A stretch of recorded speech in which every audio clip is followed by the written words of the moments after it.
Naanip po ako, 2006 po yun, November po. Siyempre po, ang pagkakatipon sa Saudi, dati nun, tawag namin 3-in-1. Friday lang ang off, 3-in-1. Prayer meeting, worship, Thanksgiving.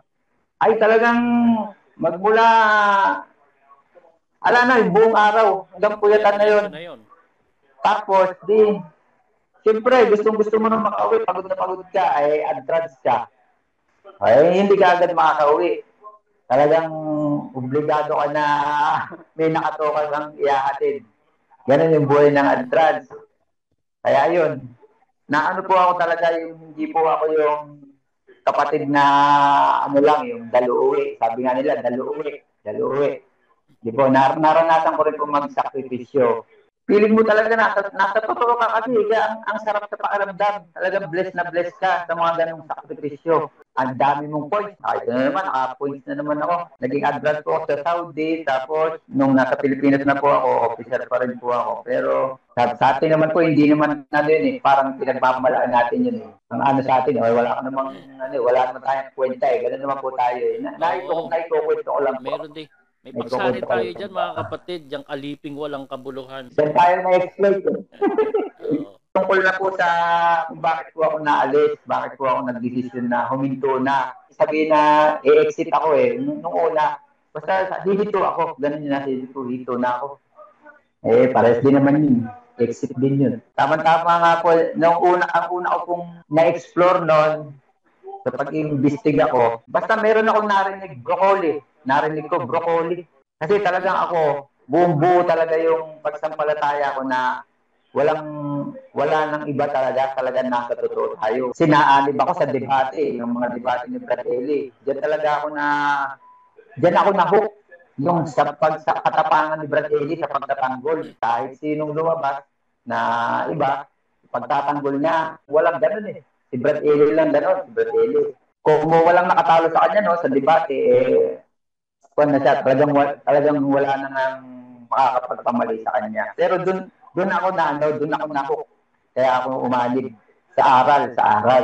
Kaya nitong huli, nung napakinggan ko na yung sa Reddit, nakabasa na ako sa Reddit, ang ginawa ko, hindi naman ako basta-basta naniniwala. Tinitingnan ko kung consistent ba yung binasa ko ng binasa. Tapos na-obserbahan ko, pare-parehas naman itong sinasabi nila, hindi naman magkakilala. Tapos minsan, ini-stock ko. Yung mga Facebook ng mga nagsasalita, tinitignan ko. Talagang inimbestigo talaga kung baka nagsasabuatan lang. Tapos yan, si Broccoli, sabi ko kay Broccoli, dito kaya itong tiraulo na to. Ayun, nakikinig ako, kinig-kinig. Eh, may time pa nga, naka-duty pa ako sa Apalit, yung magbugwardya ba. Mga diakono, pagbugwardyahin doon. Nagbugwardya kami doon. Habang nagbugwardya ako, nakikinig ako kay Broccoli. Yan, dyan yung mga simula ng pag-ano ko. Hanggang sa dumating na may iba na, hindi na si Broccoli, may iba nang si Badong, tapos si Brad CJ. Ako naman kasi, hindi naman ako namimili ng papakinggan. Lahat pinapakinggan ko kasi maganda yung open ka sa lahat eh. Hindi naman pwede na pipili ka lang ng isa. Pinapakinggan ko lahat. Marami akong natutunan sa atheist. Naintindihan ko yung mga atheist ngayon. Ang lawak na nung pangunawa ko. Dati, pag sinabi atheist, talagang dalit na agad ako. Talagang atheist, talagang to. Kaya satanas talaga itong mga atheist na to. Ganon ako sabi nga, nung dilulo pa. Lumawak yung pangunawa ko. Awan ng Diyos. Hindi ko na kinukuha yung mga atheist yan. Basta ang lawak ng pangunawa ng mga atheist kaysa sa mga Bible ng mga tao. Ibang-iba yung hindi ako baka akala nyo atheist po ako, hindi po mga kapatid, hindi po. Believer po ako. Ang ginawa ko po, nung gusto ko na mag-exit, mga 6 na buwan po muna ako nag-iimbestiga noon, research, bago ako nag-decide. Nung nag-decide na po ako, nagpaalam po ako ng maayos sa mga kalokal ko na ang mga reason po ng pag-alis ko, yun talaga sabi ko, umanib po ako, Brad CJ, sa aral, dahil sa aral na narinig ko, aral sa Biblia, doon din ako aalis dahil din sa aral. Yung sinasabi nila na tumingin ka lang sa aral, huwag ka sa tao tumingin. Kasi pagka sa tao ka tumingin, ay talagang madidiskarel ka. Yun nga kaya ako umalis. Dahil mula pag-anib ko, nakatingin ako sa aral. Hanggang sa pag-alis ko sa aral, ako nakatingin. Sige, brother. Nasa iyo na ang dance floor. Ikaw nang bahala mag-TikTok dyan. Dinig po, brother. Loud and clear, bro. Ay, salamat po.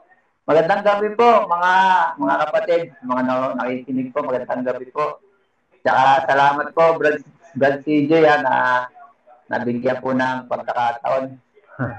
Huwag kang mag-alala, nilagay ko na yung tapak ko sa lalagyan.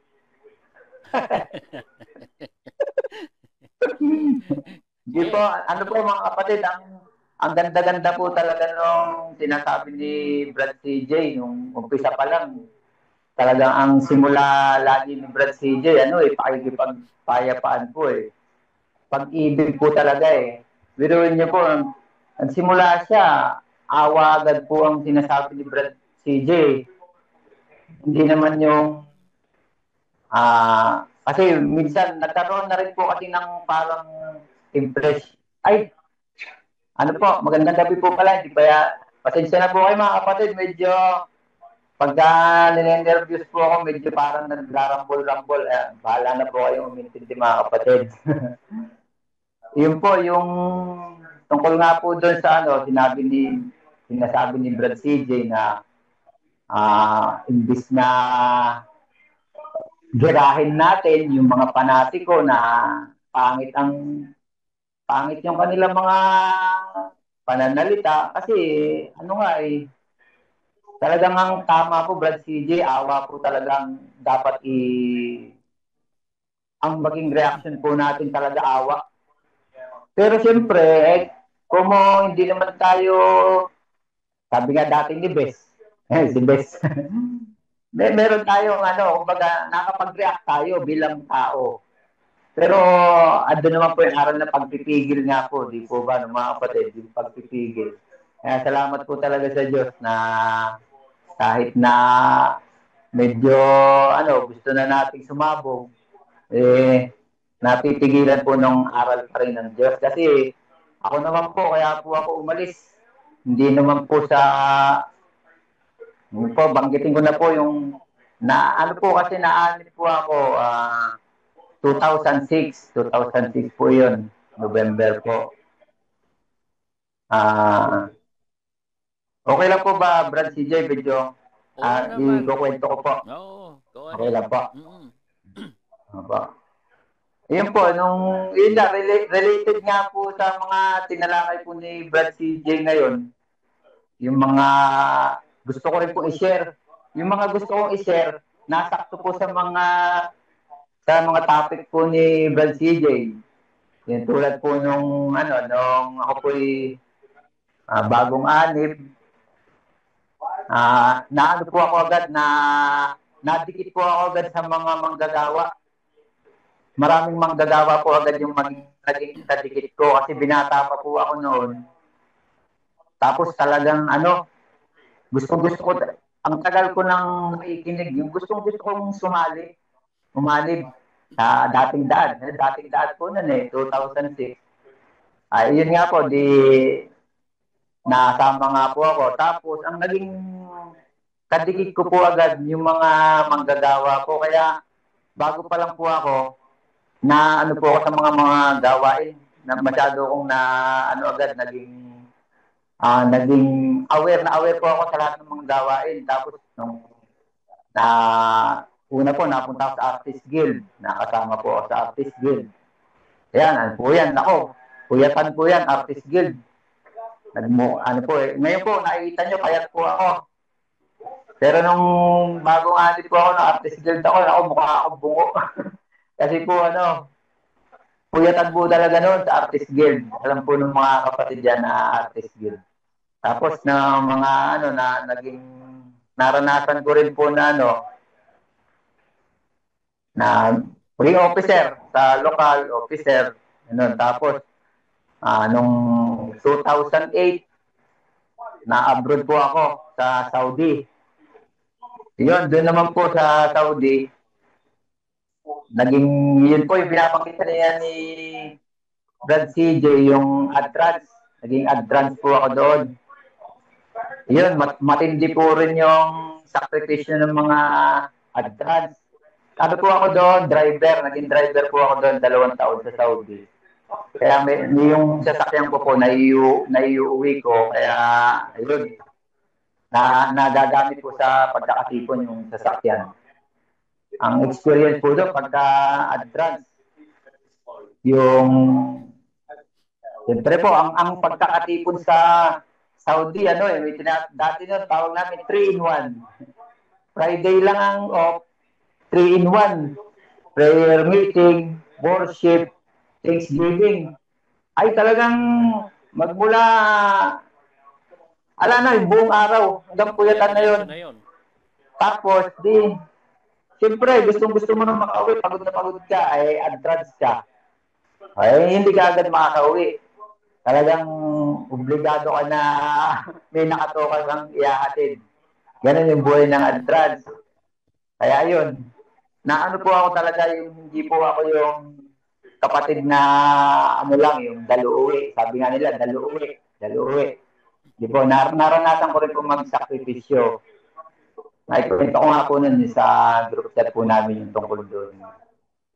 Tapos yun nga po, yung siyempre, uwi ako madaling araw na galing maghatid sa mga kapatid, galing sa pagkakatipon, madaling araw na uwi ko. Madalas, halos laging pag uwi ko sa bahay, sarado na yung namin, villa. Kasi ganun po sa Middle East may yung company, may artila yung villa, doon nakatira yung mga trabador. Sarado na po yun. Kaya ang gagawin ko, doon ako lagi natutulog sa sasakyan.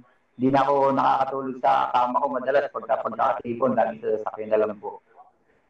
Yun po yung mga sakripisyo doon sa pagiging Adrans. Totoo yan mga kapatid. Singit ko lang para totoo yan. Nung di ko pa kasama ang pamilya ko sa Dubai noon, naranasan ko ring matulog sa sasakyan. Kasi pag uwi ko, siyempre naghatid pa. Pag uwi ko, 2:00 na madaling araw. Sarado na yung accommodation. At nakakahiya naman, kumatok ka pa. Manggigising ka lang ng kasama mo sa accommodation. Kaya natutulog ako sa kotse. Isa pa, minsan, Brad, problema mo, parking. Ay, wala mapag-parkingan. Alam mo sa UAE, mahirap ang parking, lalo na sa Dubai. Pag nag-parking ka na medyo alanganin at wala ka doon, pagbaba mo, may ticket ka. Okay, doon ka na matulog sa kotse. Ayan, nararanasan ng mga Adrans yan. Ayan, sige Brad, tuloy mo lang. Pero kahit ganun pa man po, talagang, siyempre, feeling mo talaga nasa totoo ka kasi, ang sarap sa pakiramdam. Talagang blessed ka sa mga ganung sakripisyo. Blessed ka nun, talagang, ang dami mong points, feeling mo, kahit na naman, naka-points na naman ako. Tapos minsan pa yun nga po, naging Adrans po sa Saudi, tapos, basta marami po mga naging rin. Nitong huli nga po, dito, nung nasa Pilipinas na po ako, officer pa rin po ako, pero, sa atin naman po, hindi naman parang pinagmamalaan natin yun Wala. Ang sa atin, wala ka namang, wala naman tayong kwenta Ganun naman po tayo Naikukwento ko lang po. Meron din. May pagsali tayo dyan mga kapatid, diyang aliping walang kabuluhan. Siguro, sa susunod, meron din tayong paksa dyan. Sige. Dyan tayo na-exploit. Tapos, nung na po, yung tungkol na po sa kung bakit po ako naalis, bakit po ako nagdesisyon na huminto. Nung una po kasi, ayokong sabihin na i-exit ako Nung una, basta hihito ako. Ganun yung nasa hito na ako. Pares din naman yun. Exit din yun. Ganito po yung nangyari sa akin. Tama-tama nga po, ang una ko pong na-explore noon sa pag-imbestiga ko, hindi ko, basta meron akong narinig broccoli. Narinig ko broccoli. Ayun nga pala, binabati ko si Broccoli, nandiyan si Broccoli nga pala. Tsaka si Belona. Tapos si ano rin po, nagpapabate, si Brad, Ronnie Keypoint. Brad Ronnie Keypoint. Ayan na, binati na kita. Hindi ko nakalimutan. Ayun po, nung naano po ako, nagsimula po akong maka-explore sa mga nangyayari. Kasi talagang ako, buong buo talaga yung pagsampalataya ko na wala nang iba talagang nasa totoo tayo. Kasi naanib ako sa debate, yung mga debate ni Brad Eli. Diyan ako na-hook yung sa katapangan ni Brad Eli sa pagtatanggol. Diyan talaga ako na, yung tapang ni Brad Eli kahit sinong lumabas na iba, pagtatanggol niya. Yun, doon talaga ako, walang ganun eh. Si Brad Eli lang ganun, si Brad Eli. Pero hindi ko naman sinasabi na, kung walang nakatalo sa kanya, sa debate, kung na siya, talagang wala na nang makakapagpamali sa kanya. Pero doon ako na-hook. Kaya ako umanib sa aral. Kaya nitong huli, nung napakinggan ko na yung sa Reddit, nakabasa na ako sa Reddit. Ang ginawa ko, hindi naman ako basta-basta naniniwala. Tinitingnan ko kung consistent ba yung binasa ko ng binasa. Tapos na-obserbahan ko, pare-parehas naman itong sinasabi nila, hindi naman magkakilala. Tapos minsan, ini-stock ko. Yung mga Facebook ng mga nagsasalita, tinitignan ko. Talagang inimbestigo talaga kung baka nagsasabwatan lang. Yun. Tapos yan, si Broccoli, sabi ko kay Broccoli, sino kaya itong siraulo na to? Pakinggan ko nga ito, siraulo na to. Siraulo tawag ko dyan ay Broccoli. Dati yun, nalaman ko, ano pala to? Mga agnostic, atheist, yan, dyan na.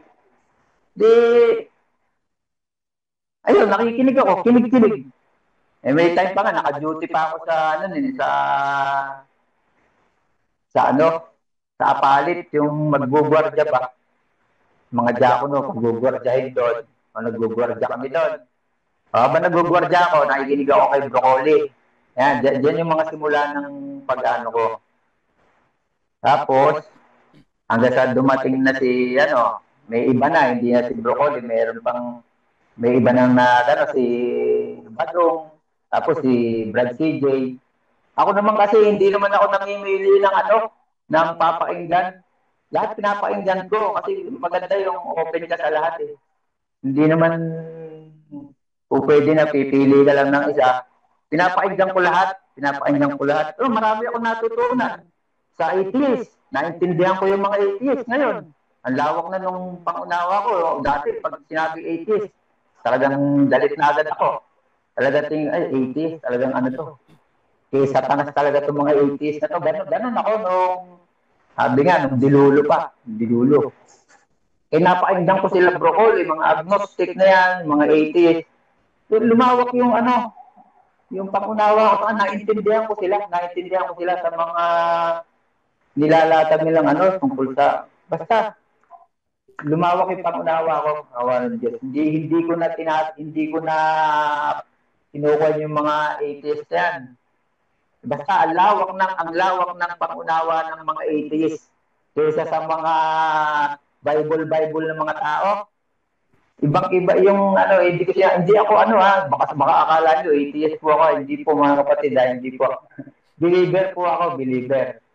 Kaya lang po, sinasabi ko, naintindihan ko na yung mga atheist, yung mga agnostic na yan. Tapos, yun, nung nagpaalam na nga po ako ang ginawa ko po, nung gusto ko na mag-exit, mga 6 na buwan po muna ako nag-iimbestiga noon, research, bago ako nag-decide. Nung nag-decide na po ako, Ayun, nagpaalam po ako ng maayos sa mga kalokal ko na nagano po ako. Nag-message po ako sa group ng lokal namin. Nagpaalam po ako ng maayos. Nagpaalam mo ng maayos. Naintindihan naman po ng mga kapatid, awa ng Diyos. Hindi naman po nila ako, mababait naman po yung mga kalokal ko dito. Hindi, kasi yung mga kalokal ko po, hindi po sila, totoo po yun, meron po mga naandyan po sa MCGI na wala po talaga silang kamalay-malay, wala silang alam. Wala talaga silang kaalam-alam sa nangyayari. Ayun, nagkataon yung mga kalokal ko, ganun ang karamihan, wala talaga sila pong alam. Kaya nung nagpaalam po ako ng maayos sa namin, naintindihan po nila. Pag nagkikita kami, okay naman po, walang pupunta pa nga po sila minsan dito sa bahay namin, dalaw-dalaw. Iyon. Ngayon, ang mga reason po ng pag-alis ko, yun talaga sabi ko, umanid po ako, Brad CJ, sa aral, dahil sa aral na narinig ko, aral sa Biblia, doon din ako aalis, dahil din sa aral. Yung sinasabi nila na tumingin ka lang sa aral, huwag ka sa tao tumingin. Kasi pagka sa tao ka tumingin, ay talagang madidiskarel ka. Yun nga kaya ako umalis. Dahil mula pag-anib ko, nakatingin ako sa aral. Hanggang sa pag-alis ko sa aral ako nakatingin. Aral ang batayan ko, kaya ako nag-decide na umalis. Yung po, Brad CJ, kagaya yun nga, yung kasasabi mo po, yung halal. Di, napapatunayan talaga na yung halal, hindi naman talaga masamang kainin. Hindi naman pala magkakasala ka sa Diyos kapag kumain ka ng may tatak na halal May paliwanag. Andiyan naman si Brad CJ. Di pwede yung si Brad CJ, andiyan, yung hamon niya, kung merong magdedepend. Di mag-usap. Hindi naman yung usap na maginoong usap. Hindi naman debate debating sigawan, hindi naman ganun. Ang hinahanap natin, yung hindi naman tayo mag-debate para mananalo yung isa, patatalo yung isa mag-uusap. Ang kailangan, ang manalo, yung katwiran, ang mananalo, yung katwiran, yun ang mananalo, hindi yung mananalo si Brad CJ, mananalo yung kung sino man yung makikipag-usap kay Brad CJ. Ganun, yun, inaabangan namin yan na mga umalis dyan sa MCGI. Inaabangan namin yun na magkaroon kayo ng representative na makipag-usap tungkol sa aral, tungkol sa halal, tungkol sa buhok na yan. Talaga bagang bawal ba talaga yung magpagupit ang babae ng buhok?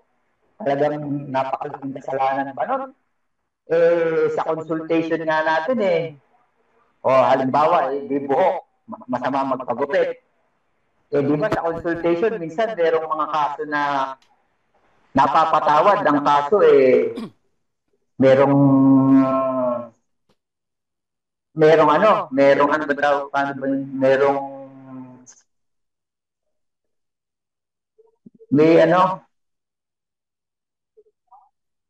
parang parang halimbawa parang ni-rape, ano bang tawag yan? Basta halimbawa parang ni-rape yung brutal kasi pag rape may pinagsamantalahan.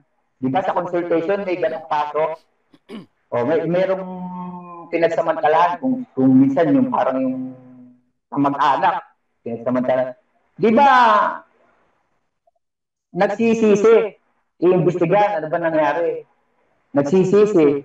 Ano ba tinitiwalag? Hindi naman, pinapatawad pa rin kaya nga sinususpindi lang muna, di ba? Bakit ngayon, yung mga kababaihan na umalis, bakit masyado yung pinag-iinitan yung buhok nila?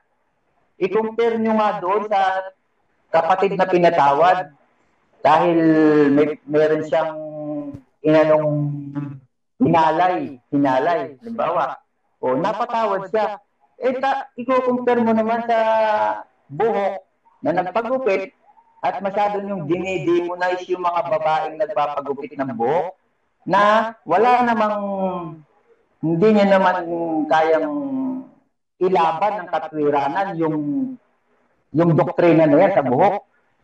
O, diba? Gigil na gigil kayo sa buhok ng mga mga nagsisialis eh. Gigil na gigil kayo sa buhok? Wala namang talagang sinabi na bawal magpagupit ng buhok, di ba? O di yun. Sa buhok, sa halal, sa buhok. Makipag-usap kayo kung sino man yung, para halimbawa, mali pala talaga kami. Talagang nagkakamali pala kami ng unawa sa buhok na yan o sa halal na yan. Ay kung halimbawa mapahiya nyo kung sino man yung maipahiya nyo sa manalo kayo sa argumento, kayo pala ang lumabas na inilabas ng Diyos, kayo pala ang tama. Di ba pwedeng may bumalik sa inyo? Di ba? Kaso hindi, ayaw nyo naman eh. Di yan po, yung isang dahilan. Marami po akong dahilan sa pag-exit eh, yung tungkol po, lalo na po yung sa yung pagsisinungaling. Yung pagsisinungaling ng mga namumuno dyan. Yung, halimbawa na lang, yun nga po, yung una sa aral. Ito, hindi naman po ito sa aral. Hindi po ito sa aral, ha. Yung sa ginawa naman nila. Nakonektado sa inaaral nila. Yung tungkol sa alak. Yung Area 52 na yan. Di, mayroong pumutok na issue, Area 52. Di, sa mga unang reaksyon, pag nabalita mo, may Area 52, may alak daw. Sa normal na tao, sa normal na kaisipan, anong una mong maiisip? Tayo kasi, bawal sa atin uminom ng alak. Nasa doktrina, bawal ang alak. May pumutok na isyong Area 52, may alak. At hindi lang basta benta ng alak, yung mismong Area 52 ay masyadong talaga, yung nightclub, sabi nila nightclub eh. Di ba normal lang yun na mapatanong, kahit sino mapatanong. Totoo ba yan? Normal yun eh, totoo ba yan? Ngayon, may magtatanong sa manggagawa. Sasabihin, Brad, hindi naman po sa totoo po ba tong Area 52? Bakit naman ganun agad ang tinatanong lang kung totoo yung Area 52?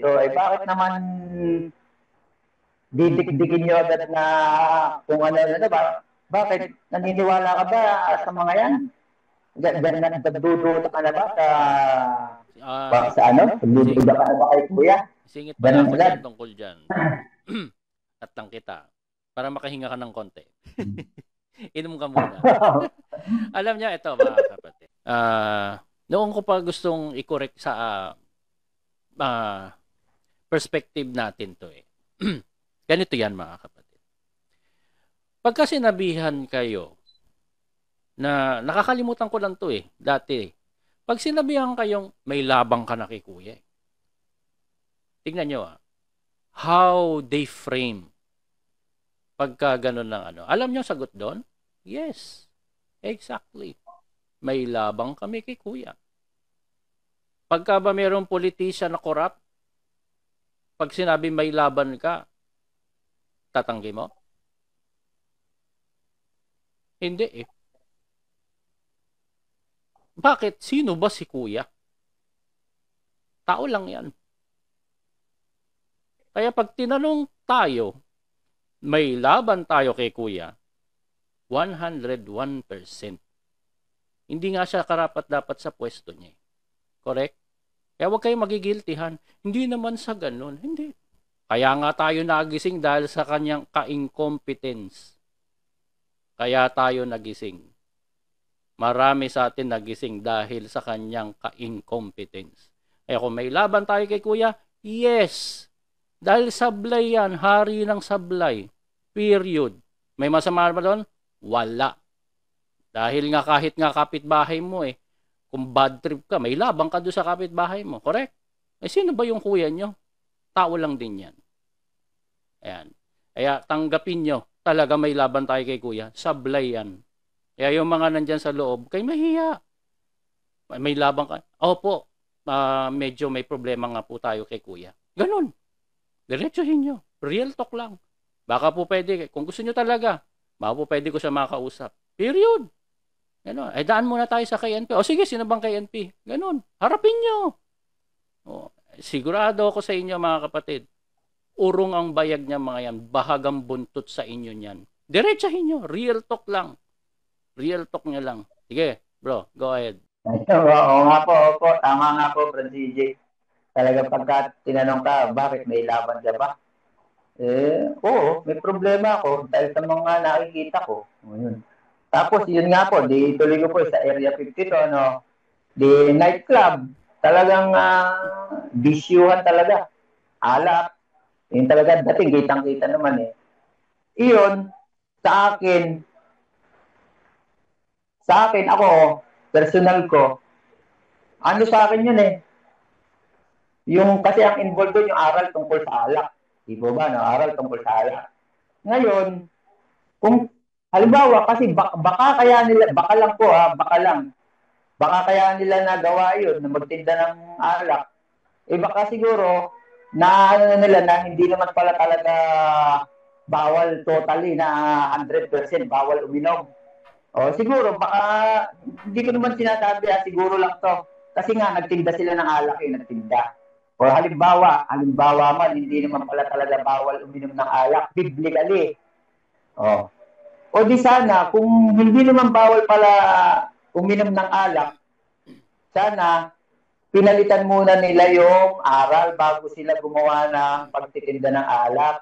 Kaso hindi, nagtinda agad sila nagtinda sila ng alak Hindi na yan pagtatalunan ng AI lang.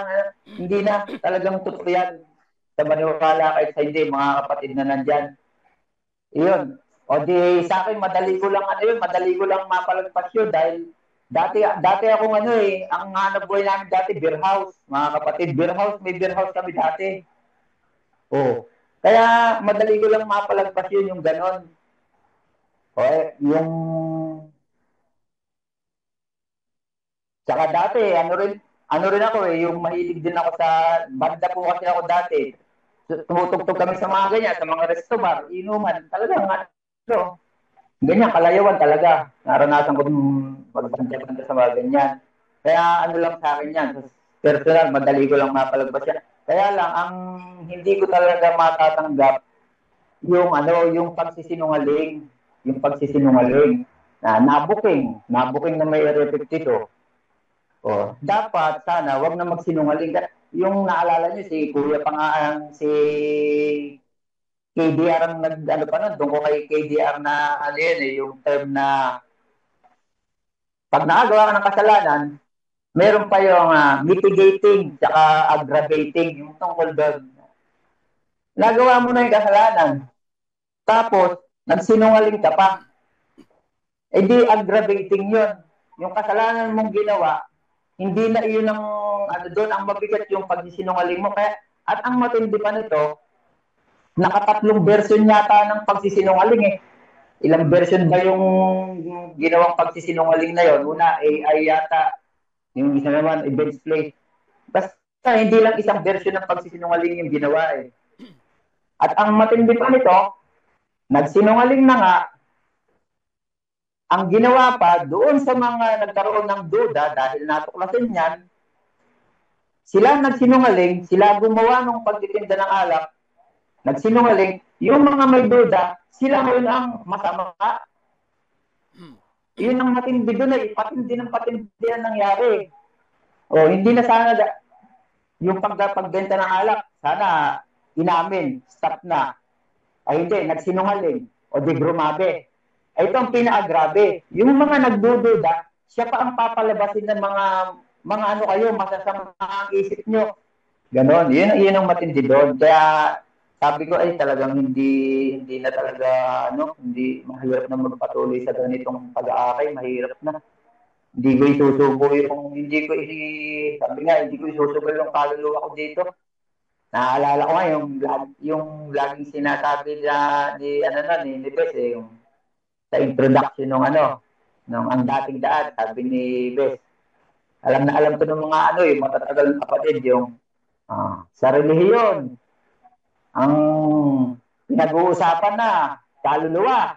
Oh. Pag iyan, naiwala mo, wala ka ng paraan para iyan mabawi. Pag naloko ka na ng demonyo. Tama naman yan kaluluwa pinag-uusapan dyan inisip ko, ba't ganito? Lagi na lang nagsisinungaling yung puno, lagi na lang nagsisinungaling. Yung isa pa nga pambira na tatlong mabibigat na sakit na nga ang dinanas nagsisinungaling pa rin. Nakatatlo ka nang ang bigat-bigat ng karamdaman mo. Tuloy-tuloy ka pa rin sa pagsinungaling. Hindi ka napagbago ng karamdaman mo tatlo-tatlo na napakabigat mo. Kaya minsan parang naniniwala ako doon sa sabi ng pagka raw masamang damo. Dapat nga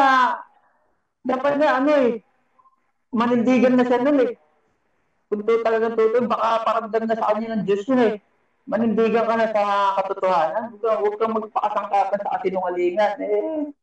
Wala yun. Bilis pa po yung mga sasabihin ko, kaya lang naggugulo-gulo. Pasensya na po. Okay lang.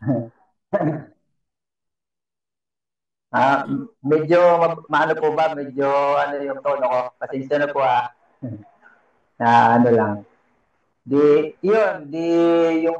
Tapos ito pa, yung sa mga bandang huli, yung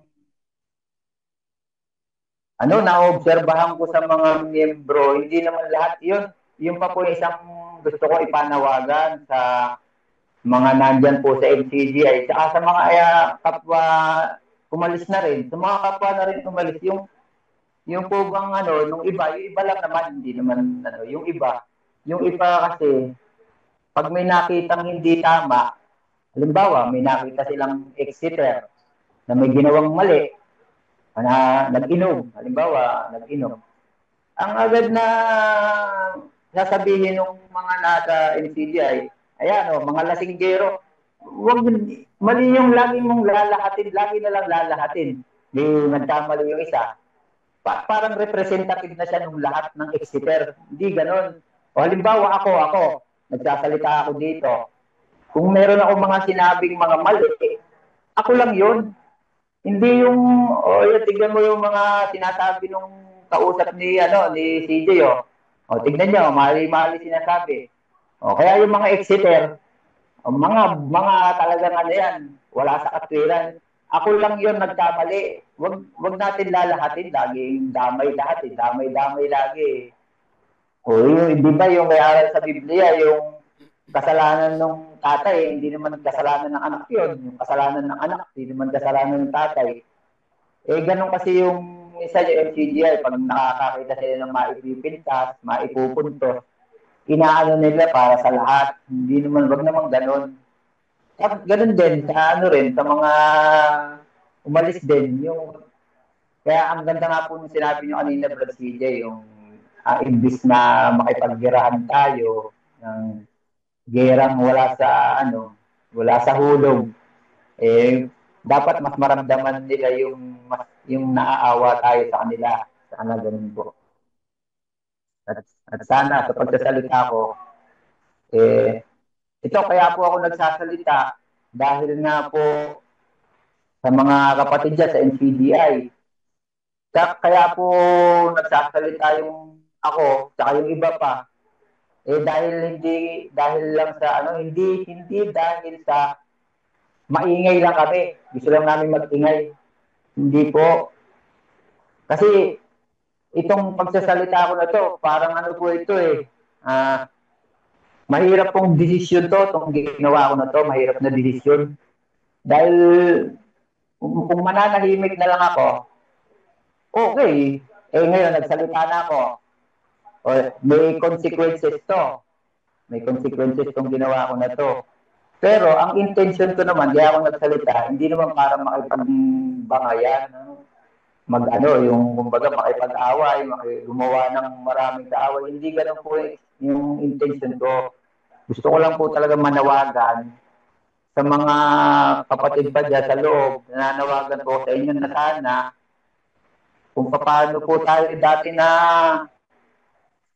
naturuan ng mga katwiran na maging ano tayo. Pagdating sa katwiran, maging sa dalawang panig, yun po yung prinsipyo yung pinangahawakan ko eh. Hindi ko bibitawan yung prinsipyo na yun. Yung dalawang panig na magkasalungat, papainggan natin parehas. Ganun po yun. Hindi yung papainggan mo lang yung nasa balwarte mo. Eh siyempre, pag nasa balwarte mo lang ang papainggan mo, ay talagang bidang-bida kayo dyan.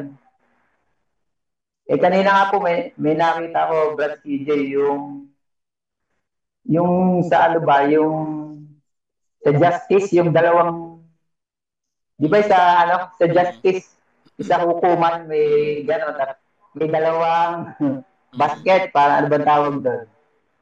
O, halimbawa, ito yung dalawa. Di ba, tinitimbang ko yan kung sino yung mas, ano, sino ba yung nasa katwiran, ganyan. Ang nangyayari po sa MCGI, dapat dalawa ang tinitingnan nila. Ang ginagawa po nila, ito lang, oh. Itong isa lang. O yung isa, wala sa, ano yan. Ito lang ang, dito lang sila pinapatingin ng mga ngaral nila. Kaya, ito ngayon lalagyan na to, ito ngayon ang nilalagyan na, yung katwiran nila, dyan nila ilalagay na ilalagay. O di feeling nila talagang ang bigat-bigat ng katwiran nila. Kasi andyan o, tuwing pagkakatipon, nilalagyan ng katwiran, ano, panalo tayo talagang ano, talagang yung mga exeter na yung mga ligaw na yung masasama. Eh hindi nila alam kung ipapakita lang sana itong dalawang ito, ang mas mabigat pala, hindi nila alam, baka ang mas akala nila, ito lang nakikita nila, ito yung mabigat. Ito lang ang nakikita nila eh. Akala nila ito yung panalo, yung sa kanila. Eh, dapat dalawa yan. Pag pareho mong titignan yan, makikita mo talaga kung sino yung mabigat, sino yung magaan. Eh, ganun ang ginagawa sa MCGI ngayon. Ayaw talagang totally sinasaran nila yung mga member dyan na tinatakpan talaga yung mata, yung tenga, na tatakutin ka, na oras na makinig ka dyan, madidiskaril ka na, pagdududahin ka yan, ganyan. Kaya talagang, kasi ganun din ako dati, yung kay, Willie Santiago, talagang satanas ang tingin ko doon.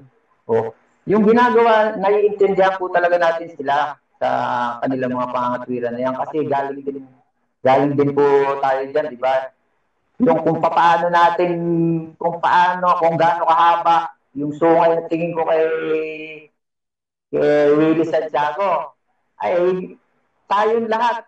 Lalo ako ngayon, nagsalita ako. Pero yun po, mga kapatid, hindi po ako nagsasalita para galitin kayo. Doon lang po tayo sa sana pakinggan niyo po ito, sila Brad CJ, basta pakinggan nyo. Available naman sila, tsaka andyan sila, willing silang hinihintay nga kayong kung may magde-depende sa inyo, andyan lang sila, anytime. Sabi nga ni Brad CJ, anytime, mag-uusap kayo. Yun lang po. Tapos, ang matindi pa niyan, yung sa mga pagpapaksa ni KDR, doon ako nakakapanlumo yun, yung ine-accept niya yung sarili niya na siya, hindi na dapat siya sa atin. Para sa akin, hindi lang yan minamali yung interpretasyon hindi minamali yung mensahe ni Pablo. Ang dating sa akin nun, hindi lang basta iniiba yung kahulugan ng sinabi ni Pablo Parang ang magiging dating po nun, si Pablo, ganun ang karakter ni Pablo.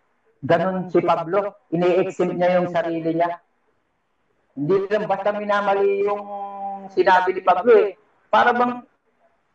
Parang ipinoportray na si Pablo, ganun ang ugali ni Pablo. Huwag niyo kong siya sa atin. Yun. Ewan ko lang kung nag-gets niyo po, Brad CJ. Yun, kaya talaga pong nakakaawa na lang po talaga yung mga Naalala nandyan. ko nga yan, bro. Pasensya na po kayo. Gusto ko ang sabi ko nga sa inyo mga kapatid, detached na ako eh.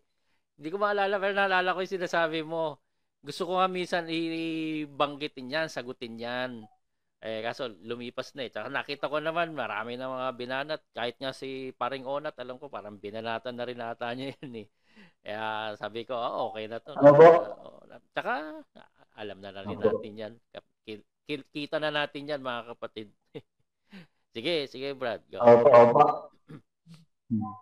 Ayun po, mananawagan na lang po ako sa mga kapatid dyan sa FCGI. Sana wag po kayong mapuot sa amin. Kaya lang po kami ganito. Pag-ibig po yung nag-uudyok sa amin. Pag-ibig po ito, hindi po paikipag-away. Kung paikipag-away lang, biruin nyo, sasabihin nung mga ministro dyan na i-block nyo yan. Pag iba diwa, i-block nyo lang. Yun ba ganun ba yung Alam, kaya panawagan lang po talaga namin sa inyo mga kapatid sa MCGI. Maging kayo, ibalik nyo yung pagiging both side pinapakinggan. Yun na kasi yung tinanggal sa kaisipan nyo. Huwag na kayong makinig sa mga yan. Ay talagang hihiwalay lang kayo niyan. Kasi walang nakakaawa lang po talaga kayo. Basta ganyan, magpapatuloy kayo sa ganyang nyo, na babasahin nyo na lang yung mga sitas na pinapanghatol nyo sa mga exiter. Diyan na lang kayo magiging biyata. Sa babasahin nyo yung sitas, ipupukol nyo, ibibintang nyo sa mga exiter. Yun, yung mga pinapanghatol nyo, yung mga sitas. Hindi nyo alam, boomerang lahat yan. Boomerang lahat yan doon sa mga mga sa pamunuan. Boomerang lahat yan. Yung mga sitas mismo na ipinanghahatol nyo. Lahat ng sitas na yun, lahat ng pinanghahatol nyo, yung magpo-COVID kayo, pupunin nyo ng sitas yung isang kapatid, naggupit lang ng buhok. Lahat na ng sitas bilatag nyo sa comment section. Hindi nyo alam, yung mismong mga sitas na yan, yung sitas mismo rin ang dahilan kung bakit kami nagsialis. Dahil yan, lapat yan dyan sa pamunuan nyo. Hindi yan lapat sa mga umalis. Correct. Kaya nga yan, sabi ko, diba? Huwag natin silang pagbawalan. Bakit? Diyan sila napapahiya. Yang si Eric Quinto, hayaan nyo. Diyan sila napapahiya eh. Yung kapurihan nila, dun sa kahihiyan nila. Ayan. Kaya hayaan nyo lang yan. Diyan nga nagigising yung mga kapatid eh. Tama ka, Brad. Opo. Brad CJ, sige, okay na po ako, Brad CJ. Pasensya na po, mga kapatid, ha. Pasensya na po. At salamat po, Brad CJ. Salamat po. Oo. At maraming makaka-relate dyan. Alam nyo, mga kapatid, yung mga guest natin dito lahat, yan po yung raw. Yan ay wala kaming script. Hinahayaan ko po sila. Kasi yun yung damdamin nila eh. Na laging merong makaka-relate. Tandaan nyo yan, mga kapatid. Wala pang nag-guest dito na walang nag-message sa akin na, Brad, tama po, Brad. Ganun nga po naramdaman ko rin. Brad, nung ko po, ganun kami, parehas kami. Laging ganyan. Kaya I'm sure, Brad Rizel,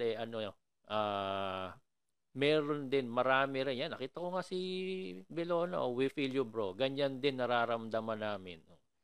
Kaya, salamat, Brad, sa pag-share mo. Isa na lang po, Brad CJ. May pahabol lang po. Ayun po, papaalo ko lang po sa mga naikinig po na ito po, yung pagsasalita ko na to. Ako po talaga nag-message po kay Brad CJ, kahit pa paano po makapag-share sana ako. Kung okay lang po sa inyo, sabi ko Brad CJ. Kasi baka po mag-isip yung iba, lalo yung mga nasa CJ, baka akala nyo si Brad CJ nagre-recruit ng mga nagsasalita. Hindi mo nagre-recruit si Brad CJ na, oy, magsalita ka para banata natin. Hindi po. Hindi po ako po talaga yung ano. At saka po kung meron ako mga sinabing mali, hindi biblical, kontra sa Biblia, ako lang po yun. Huwag niyo po idama yung ibang ex-sister. Ako lang po yung nagkamali. Yun lang po, Brad CJ. Yun lang po. No, napakabuti ng budi ni Brad Rizel. Oh. Officer kasi yan, mga kapatid. Ang bahay nila lokal dati. Ang bahay nila lokal dati. Ngayon, dating daan. Ngayon, dating lokal.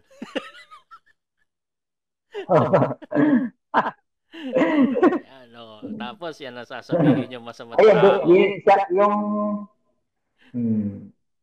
Sige, Brad, go ahead. Ayun, yun lang po. Ano ulit po, yung sa mga kapwa naman po na umalis na sa MPGI, tuloy lang po natin yung concerted effort natin. Basta wag lang kumbaga sa boxing suntok, wag below the belt. Yung isa pwede lang. Parang boxing, wag lang below the belt. Wag lang below the belt. Pero siyempre, minsan talaga hindi man po talaga, siyempre talagang minsan yung mga bagong alis pa lang sa MCGI. Siyempre yun may kumbaga sariwang-sariwa pa yung sugat nun. Kaya sa mga naka-move on na po ay talagang masaya po tayo para sa lahat ng mga naka-move on na. Yun talagang totally nakakalimutan na nila yung MCGI. Talagang salamat nga po. Marami na po ako nakitang mga kapatid na ganun na, yung naka-move on na po sila. Ako rin naman po naka-move on na ako, kaya lang minsan kasi kahit naka-move on ka na, siyempre may Facebook. Nakakabasa ka ng mga wala sa modo. Minsan ka pa rin. Pero siyempre, yun nga po. Magpaalalahanan na lang din po tayo. Basta sana yung concerted effort po tayo para sa katotohanan, hindi para sa pabagsakin, hindi po. Makaakay po tayo.